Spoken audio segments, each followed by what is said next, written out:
ಎಲ್ರಿಗೂ ನಮಸ್ಕಾರ. Not just ಸ್ಪೈಸಸ್ಗೆ ಎಲ್ರಿಗೂ ಸ್ವಾಗತ. ಸಾಮೆ ಅಕ್ಕಿಯ ವಿಧ ವಿಧದ ತಿಂಡಿಗಳನ್ನು ನಿಮ್ಮ ಜೊತೆ ನಾನಿವತ್ತು ಶೇರ್ ಮಾಡ್ತಾ ಇದ್ದೇನೆ. ಸಾಮೆ ಅಕ್ಕಿಯಿಂದ ರೊಟ್ಟಿ, ಕೊಟ್ಟಿಗೆ, ಅದೇ ರೀತಿ ಪುಂಡಿ, ಇನ್ನು ಅನೇಕ ವಿಧ ವಿಧದ ತಿಂಡಿಗಳು ಕೂಡ ಆಗ್ತದೆ. ಬರುವ ಸಂಚಿಕೆಯಲ್ಲಿ ಅದನ್ನು ಕೂಡ ಅಪ್ಲೋಡ್ ಮಾಡ್ತೇನೆ ವೀಕ್ಷಕ. 1 ಕಪ್ನಷ್ಟು ಸಾಮೆ ಅಕ್ಕಿಯನ್ನು ನೆನೆಸಲಿಕ್ಕೆ ಹಾಕಿದ್ದೇನೆ.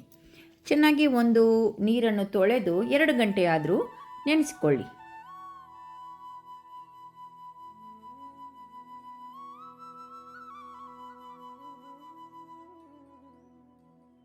ಅರ್ಧ ತೆಂಗಿನಕಾಯಿ ತುರಿಯನ್ನು ಬೆರೆಸ್ಕೊಳ್ತಾ ಇದ್ದೇನೆ.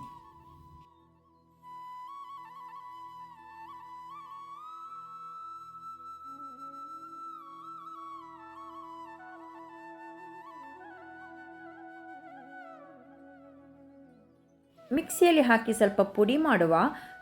2 ಬೆರೆಸಿ ಬಂದರೆ ಸಾಕು, ತುಂಬ ನಯ ಮಾಡೋದು ಬೇಡ.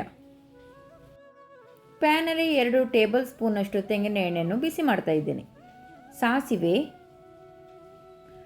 ಮೆಂತೆ, ಉದ್ದಿನಬೇಳೆ ಇಷ್ಟನ್ನು ಸ್ವಲ್ಪ ಫ್ರೈ ಮಾಡಿ ಸ್ಟವ್ ಆಫ್ ಮಾಡಿಕೊಳ್ಳಿ. ಸಾಮೆ ಅಕ್ಕಿ ಹಾಗೂ ಕಾಯಿ ತುರಿಯನ್ನು ಮಿಕ್ಸಿಯಲ್ಲಿ ಹಾಕಿ ಸ್ವಲ್ಪ ತಿರುಗಿಸಿ ಈ ಥರ ನೋಡಿ ಮಿಕ್ಸ್ ಮಾಡಿಕೊಂಡಿದ್ದೇನೆ. ಈಗ ಅದನ್ನೆಲ್ಲ ಕಾವಲಿಗೆ ಹಾಕಿ ಸ್ವಲ್ಪ ರುಚಿಗೆ ಉಪ್ಪು ಕೂಡ ಹಾಕಿ 1.5 ಕಪ್ನಷ್ಟು ನೀರನ್ನು ಹಾಕ್ತಾ ಇದ್ದೇನೆ. ಬೇಕಾದಲ್ಲಿ ಅರ್ಧ ಕಪ್ಪಷ್ಟು ನೀರನ್ನು ಜಾಸ್ತಿ ಕೂಡ ಹಾಕ್ಕೊಳ್ಬಹುದು, ಏನು ತೊಂದರೆ ಇಲ್ಲ. ಸಾಮೆ ಅಕ್ಕಿ ಚೆನ್ನಾಗಿ ಬೇಯಬೇಕು ಅಷ್ಟೇ. ಸ್ಟವ್ ಆನ್ ಮಾಡುವ ಮೊದಲು ಉಪ್ಪು ಹಾಕಿದ್ದು ಎಲ್ಲ ಸರಿಯಾಗಿದೆ ನೋಡಿ, ಯಾಕಂದರೆ ಮತ್ತೆ ಅದನ್ನು ನೋಡಲಿಕ್ಕೆ ಕಷ್ಟ ಆಗ್ತದೆ. ಉಪ್ಪು ಸೇರಿಸಿದರೂ ಕೂಡ ಒಂದೇ ಸಮನ ಬರುವುದಿಲ್ಲ.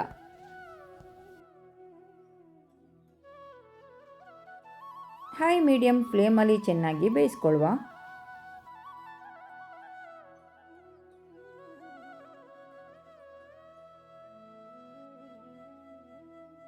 ಹಿಟ್ಟು ಬೆಂದು ದಪ್ಪ ಆಗ್ತಾ ಇದ್ದಾಗೆ ಸ್ಟವ್ನ ಫ್ಲೇಮನ್ನು ಲೋ ಮಾಡಿಕೊಳ್ಳಿ, ಇಲ್ಲಾಂದರೆ ಅಡಿತಾಗುವ ಸಾಧ್ಯತೆ ಇರ್ತದೆ.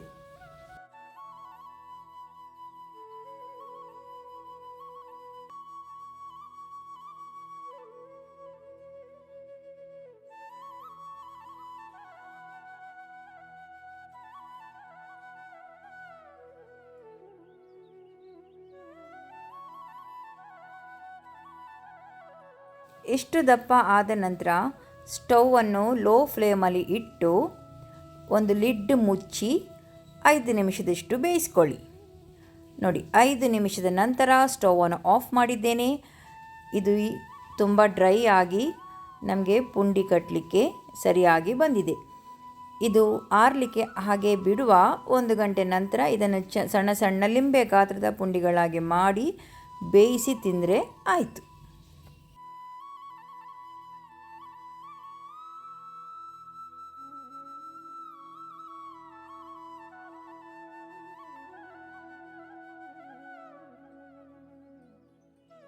ವೀಕ್ಷಕರೇ, ಈಗ ಹಿಟ್ಟು ಚೆನ್ನಾಗಿ ಆರಿದೆ. ಸಣ್ಣ ಸಣ್ಣ ಲಿಂಬೆ ಗಾತ್ರದ ಪುಂಡಿಗಳನ್ನು ಕಟ್ಟಿ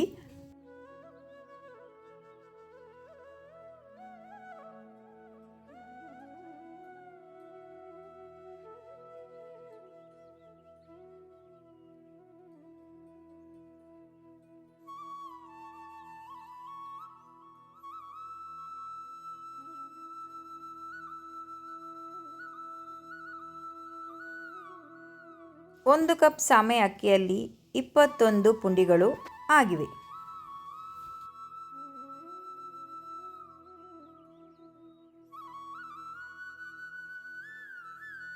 ಕಾದ ಸ್ಟೀಮರ್ನಲ್ಲಿ ಎಲ್ಲ ಪುಂಡಿಗಳಿಟ್ಟು 15-20 ನಿಮಿಷದಷ್ಟು ಪುಂಡಿಗಳನ್ನು ಬೇಯಿಸ್ಕೊಳ್ಳುವ.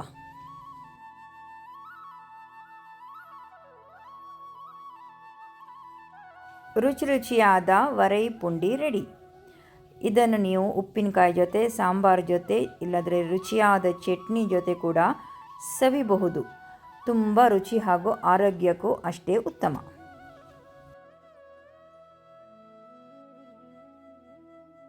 ವರೈ ಕೊಟ್ಟು ಯಾರಿಗೆಲ್ಲ ಇಷ್ಟ ಹೇಳಿ. ಪರ್ಫೆಕ್ಟಾಗಿ ಇದನ್ನು ಯಾವ ರೀತಿ ಮಾಡೋದು ನೋಡುವನ.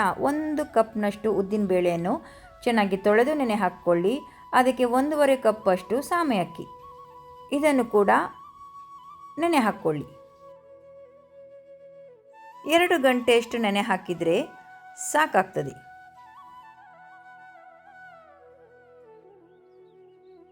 ಸಾಮೆ ಅಕ್ಕಿನೂ ಕೂಡ ಒಂದು ನೀರು ತೊಳೆದು ನೆನೆ ಹಾಕ್ಕೊಳ್ಳುವ.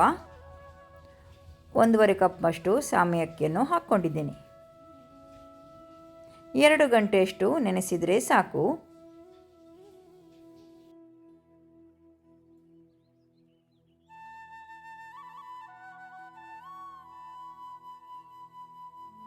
ಗ್ರೈಂಡರ್ನಲ್ಲಿ 20 ನಿಮಿಷದಷ್ಟು ಉದ್ದಿನಬೇಳೆಯನ್ನು ಕಡೆದಾದ ನಂತರ ಇದು ಸಾಮೆ ಅಕ್ಕಿಯನ್ನು ಚೆನ್ನಾಗಿ ತೊಳೆದು ಇದರಲ್ಲಿ ಹಾಕಿ 2 ನಿಮಿಷದಷ್ಟು ತಿರುವು ಹಾಕ್ಕೊಳ್ಳಿ. ಆಮೇಲೆ ಉದ್ದಿನ ಬೇಳೆ ಜೊತೆ ವರೈ ಚೆನ್ನಾಗಿ ಬೆರೆತು ಬಂದು ನಮ್ಮ ಹಿಟ್ಟು ರೆಡಿಯಾಗ್ತದೆ. ಗುಂಡ ಕಟ್ಟುವ ವಿಡಿಯೋವನ್ನು ನಾನು ಆಲ್ರೆಡಿ ಅಪ್ಲೋಡ್ ಮಾಡಿದ್ದೇನೆ. ಬೇಕಾದಲ್ಲಿ ನೀವು ಅದನ್ನು ಚೆಕ್ ಮಾಡಿಕೊಳ್ಳಿ. ಹಿಟ್ಟಿನ ಕನ್ಸಿಸ್ಟೆನ್ಸಿ ನೋಡಿ, ಹಿಟ್ಟು ಎಷ್ಟು ದಪ್ಪಗಿದೆ ಅಂತ. ಇದನ್ನೀಗ ಚೆನ್ನಾಗಿ ಬೀಟ್ ಮಾಡಬೇಕು, ಆಗ ಅದು ಹದಗಾತ್ರಕ್ಕೆ ಬರ್ತದೆ.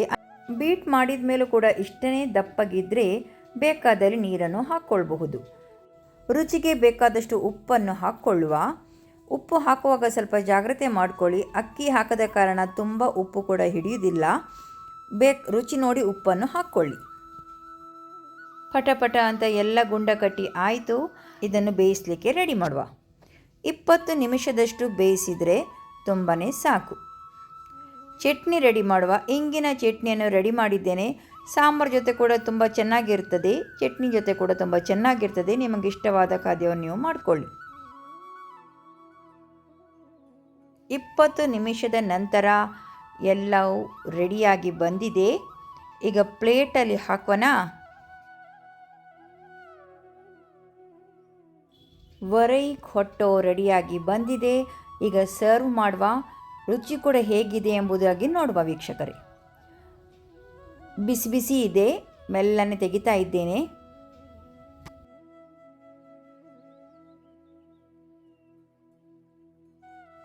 ಚಟ್ನಿಯೊಂದಿಗೆ ಬೆರೆಸಿ ತಿನ್ನುವನ. ಮೆದುವಾದ ರುಚಿಯಾದ ವರೈ ಖೊಟ್ಟು ರೆಡಿ. ಸಾಮೆ ಅಕ್ಕಿಯಿಂದ ಈಗ ರೊಟ್ಟಿ ಯಾವ ರೀತಿ ಮಾಡೋದು ನೋಡುವ. ಹಣ್ಣಾದ ಬಾಳೆಹಣ್ಣು ಇದ್ದರೆ 2 ತೆಗೆದುಕೊಳ್ಳಿ. ಅದಕ್ಕೆ ಸ್ವಲ್ಪ ಕಾಯಿ ತುರಿ, ಖಾರಕ್ಕನುಸಾರವಾಗಿ ಹಸಿಮೆಣಸನ್ನು ಜಜ್ಜಿ ಹಾಕ್ಕೊಳ್ಳಿ. ಶುಂಠಿ ಕೂಡ ಚೆನ್ನಾಗಿ ಜಜ್ಜಿ ಹಾಕ್ಕೊಳ್ಳಿ. 2 ಕಪ್ಪಷ್ಟು ಸಾಮೆ ಅಕ್ಕಿಯನ್ನು ಹಾಕ್ತಾ ಇದ್ದೇನೆ.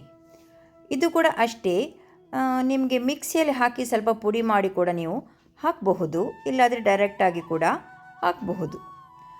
ಚೆನ್ನಾಗಿ ಎಲ್ಲವನ್ನು ಹಿಚುಕಿ ಬೆರೆಸಿಕೊಳ್ಳುವ.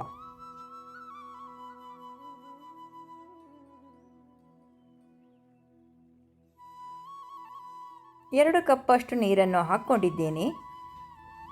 ಸ್ವಲ್ಪ ನೀರು ಜಾಸ್ತಿ ಆದರೆ ಏನು ತೊಂದರೆ ಇಲ್ಲ. ಒಂದು 10 ನಿಮಿಷದಷ್ಟು ಹಿಟ್ಟನ್ನು ಇಟ್ಟರೆ ಅದು ಸರಿಯಾಗಿ ಬರ್ತದೆ. ಅಗತ್ಯ ಬಿದ್ದಲ್ಲಿ ಸಾಮೆ ಅಕ್ಕಿಯನ್ನು ಕೂಡ ಎಕ್ಸ್ಟ್ರಾ ಹಾಕ್ಕೊಳ್ಬಹುದು, ತುರಿ ಕೂಡ ಎಕ್ಸ್ಟ್ರಾ ಹಾಕ್ಕೊಳ್ಬಹುದು. ರುಚಿ ನೋಡಿ ಉಪ್ಪನ್ನು ಬೆರೆಸಿಕೊಳ್ಳಿ. ರೊಟ್ಟಿ ಹಾಕುವ ಮೊದಲು ಹಿಟ್ಟು ಮಾತ್ರ ಸ್ವಲ್ಪ ದಪ್ಪನೇ ಇರಬೇಕು, ತೆಳುವಾಗಬಾರ್ದು ಅಷ್ಟೇ.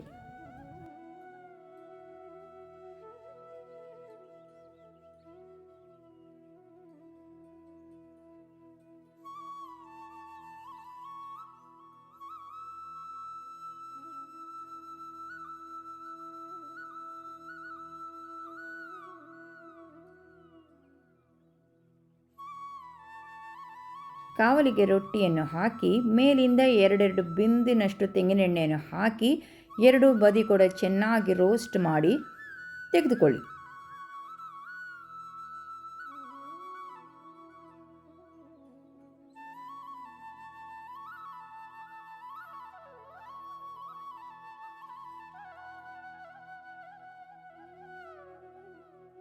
ಸಣ್ಣ ಉರಿಯಲ್ಲಿ ಚೆನ್ನಾಗಿ ರೋಸ್ಟ್ ಮಾಡಿಕೊಳ್ಳಿ.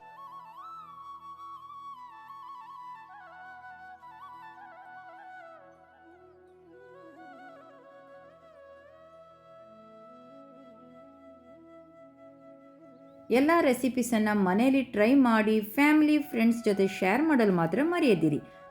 ವಿಡಿಯೋಸ್ ನೋಡಿ ಸಹಕರಿಸಿದ್ದಕ್ಕೆ ಎಲ್ಲರಿಗೂ ವಂದನೆಗಳು.